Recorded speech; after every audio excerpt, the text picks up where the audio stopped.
You know the moment. It's still dark outside. Your windshield looks like it's been dipped in ice.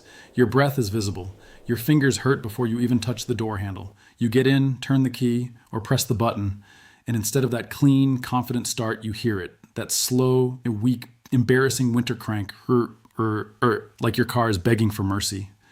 And right there in that freezing silence, most drivers assume the same thing. My battery is dying. Maybe, but maybe not. Because what if I told you that thousands of batteries get blamed every winter for a problem they did not create?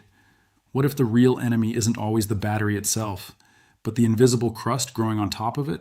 What if the difference between a dead-feeling winter start and a strong, confident crank is not a new battery, not a jump pack, not a tow truck, but a $3 garage trick hiding in your kitchen and toolbox right now? Today I'm going to show you the cheap little fix that can make a weak battery act shockingly stronger in winter, why cold weather exposes this problem so brutally, and why so many people spend hundreds of dollars replacing parts before fixing the one thing blocking power at the source. And the craziest part? This trick is so simple, so cheap, and so stupidly effective that once you see it, you'll never look at a winter no start the same way again. Because winter doesn't just test your battery, it tests every bad connection your car has been hiding all year. Cold weather slows the chemical reaction inside a lead-acid battery, while winter starting also demands more power from the battery. That means a battery that seemed fine in mild weather can suddenly feel weak when temperatures fall. It also notes that aging batteries are especially exposed in winter, and that is where this whole story begins, not with the battery dying. With the battery struggling to deliver everything it still has. Because under the hood, electricity is lazy. It wants the cleanest, easiest path possible. But if that path is covered in white, blue, or green crust, if corrosion has built up on the battery posts and cable ends, then the battery can still hold useful power while the car receives it like a clogged artery receives blood. Weakly, incompletely, reluctantly. So the starter drags, the lights dim, the cabin electronics feel sleepy, and you think the battery is old, worn out, finished, when sometimes the real problem is much uglier and much cheaper. Corrosion. AA Club Alliance says corrosion around the battery terminals is a common sign of battery trouble and can affect how the car runs while also shortening battery life. The same source explains that corroded terminals inhibit the flow of electricity and can lead to slow cranking, dim headlights, or a no-start condition. Now pause and think about how evil that is, because corrosion doesn't usually arrive like a dramatic failure. It creeps in, a little powder here, a little buildup there, a little resistance you don't feel in summer, a little voltage drop you don't notice in mild weather. Then winter comes in like an interrogator. Suddenly the engine needs more effort to turn. The oil is thicker, the battery chemistry is slower, the cold exposes every weakness, and the crust on your battery terminals, the thing you ignored for 6 months, becomes the reason your car sounds like it's trying to start underwater. This is why some people replace a battery, feel better for a week, and then get another weak start the next time temperatures crash, because the battery wasn't the only problem, the connection was sick too. And here's the 3 trick. Clean the terminals properly with a simple baking soda and water solution, scrub away the corrosion, dry everything fully, then protect the connection with a light coat of petroleum jelly. That's it. That's the trick. Not a miracle liquid. Not an imported spray. Not a $300 machine. A little baking soda, a little water, an old toothbrush or small brush, a rag, and a dab of petroleum jelly. Firestone says you can clean battery terminals with household materials, including baking soda, water, an old toothbrush, a rag, and petroleum jelly. It recommends mixing 1 tablespoon of baking soda into 1 cup of water, removing the negative cable first and then the positive, scrubbing the terminals clean, rinsing or wiping the residue away, drying the terminals fully, and then applying a small amount of petroleum jelly to help prevent future corrosion and strengthen the connection. Read that carefully. This is not just a looks cleaner trick. This is a conductivity trick, a resistance trick, a winter starting trick. Because when you strip away that crust and restore solid metal-to-metal contact, the battery no longer has to fight through its own dirt just to do its job. And in winter, tiny improvements feel huge. That's why a car that sounded half dead yesterday can suddenly crank with confidence after a simple cleaning today. Not because you created new battery power, because you stopped wasting the power the battery already had. Interstate Batteries also recommends using baking soda and water to neutralize and remove battery terminal corrosion, then brushing the buildup away carefully and drying the battery top thoroughly. It specifically describes baking soda as a low-cost cleaning material and warns against sloppy methods that can leave residue or cause damage. Source: Now let me show you how this plays out in real life. Imagine two people on the same street during the same cold snap. The first driver hears a weak crank one morning and panics. He assumes the battery is done. He jumps it, drives around angry, maybe even shops for a replacement before he has inspected a single connection. He throws money at the symptom because the symptom is loud. The second driver does something smarter. He opens the hood. He actually looks. And what does he find? White fuzzy buildup around the terminal. Maybe blue-green crust on the clamp. Maybe grime, moisture, and years of neglected oxidation turning a clean electrical path into a rusty argument. He spends almost nothing. Takes 20 minutes. Cleans the connection. Protects it. Tightens it properly. Next morning, different car, different sound, different winter. That is how cheap tricks become legendary. Not because they are magical, because they remove hidden resistance where everyone else assumes failure. And there's something psychologically brilliant about this kind of fix. People trust expensive pain more than cheap prevention. If a battery test says replace, they believe it immediately. If a tow truck arrives, they feel the problem must be serious. If a mechanic mentions winter battery stress, that sounds dramatic enough to respect. But clean your terminals with baking soda and water sounds too ordinary, too domestic, too small to matter. And that is exactly why people skip it. They underestimate simple things.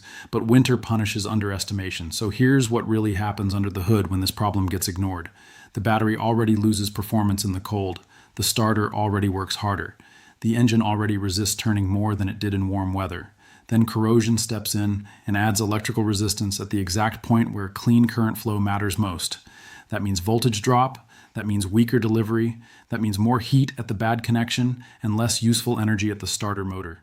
And when your starter is starving for current on a freezing morning, the crank slows down just enough to make the whole car feel like it's dying. That is the trap. You blame age, you blame temperature, you blame the brand, you blame the battery. But the real villain might be a connection that looks like it belongs at the bottom of the ocean. AAA says one of the warning signs of a battery going bad is acid leakage, or green-blue powdery substance on the terminals. It also recommends cleaning battery terminals because corrosion may prevent the battery from charging properly. And let's make something very clear. This trick does not mean every weak winter start is caused by corrosion. Sometimes the battery truly is old. Sometimes it's beyond saving. Sometimes it's 3 to 5 years old and simply finished. Sometimes it's swollen, leaking, internally sulfated, or being undercharged by a bigger electrical issue. AAA notes that typical car battery life is about 3 to 5 years, and both AOA and Firestone warn that a swollen, leaking, or bloated battery should not just be cleaned and ignored. So the power of this script is not false hope, it's intelligent triage. Before you spend real money, remove the cheap obstruction. Before you call the battery dead, make sure the connection isn't dirty. Before you assume winter has destroyed your car, make sure winter is not just revealing the maintenance you postponed. And now let's talk procedure. Because this is where most people either get results or create a mess. First, make sure the engine is off. Not probably off. Off. Then open the hood and inspect the battery. Look for obvious corrosion around the posts and cable ends. White, green, blue, flaky, fuzzy. Whatever form it takes, that buildup is not decoration. If the battery case itself is cracked, swollen, or leaking, stop right there. Do not pretend baking soda is a resurrection ritual. That battery needs professional attention or replacement. But if the case looks sound and the real mess is on the terminals, now you move. Mix a simple baking soda and water solution, not a chemistry experiment, just enough to help neutralize the corrosion. Disconnect the negative cable first, then the positive. That order matters because it reduces the chance of creating a dangerous short while working around the battery. Firestone explicitly recommends removing the negative cable first and then the positive before cleaning. Then start scrubbing. Use an old toothbrush, terminal brush, or small stiff brush. Not casually, not symbolically, actually scrub, work the corrosion off the posts, work it out of the cable ends, wipe, scrub, reapply, wipe again. This is not about making the top of the battery look good for Instagram. This is about uncovering clean conductive metal. A Club Alliance says to clean battery corrosion gently but thoroughly using a cloth with a baking soda and warm water solution, and to clean the ends of the battery cables as well. Interstate likewise says to brush the corrosion away carefully and scrub the metal posts and terminals. Once everything is clean, wipe or rinse the residue away lightly and dry it fully. Fully, not mostly, not good enough, dry. Then apply a small amount of petroleum jelly to the terminals. Small is important. You are protecting the connection, not frosting a cake. Firestone says petroleum jelly can help lubricate the terminals, help prevent further corrosion, and strengthen the connection. But too much can create a poor connection. Then reconnect the cables. Positive first, negative last. Tighten them properly. And now comes the moment every garage addict loves, the test. You get in, you pause, you turn the key or press the button. And if corrosion was your hidden enemy, the difference can feel absurd. That tired, dragging crank becomes quicker. That reluctant spin becomes cleaner. That please start moment becomes confidence. And suddenly the battery you were ready to throw away feels like it came back from the dead. Again, not because you reversed chemistry, because you removed resistance. And in winter, removing resistance is everything. Now here's the part nobody talks about enough. This trick becomes even more powerful when combined with two boring habits people hate hearing about. Number one, drive the car long enough to recharge the battery properly.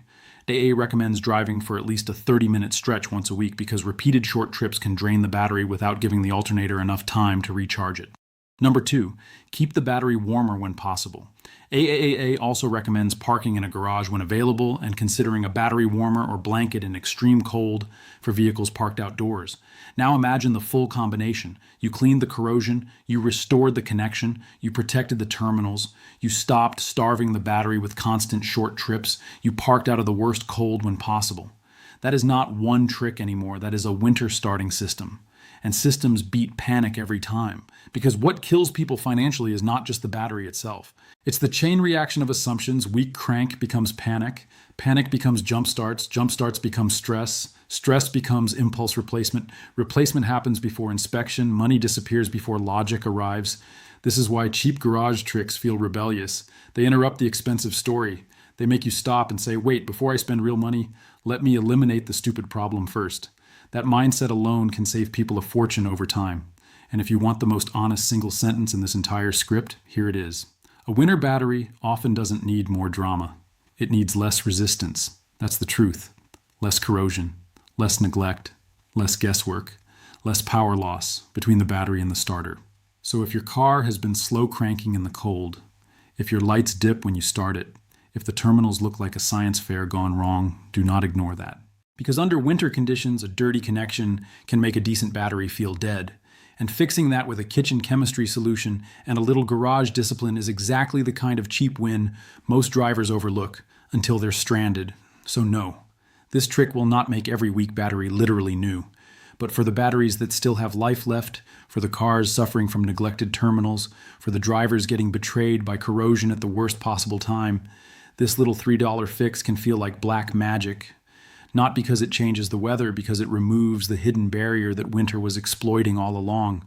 So the next time your car groans on a freezing morning, don't just blame the battery. Open the hood, inspect the posts, look for the crust, clean the connection, protect the metal, then try again. Because sometimes the difference between dead battery and starts like new is not a new battery at all. It's a cleaner path for the power you already had.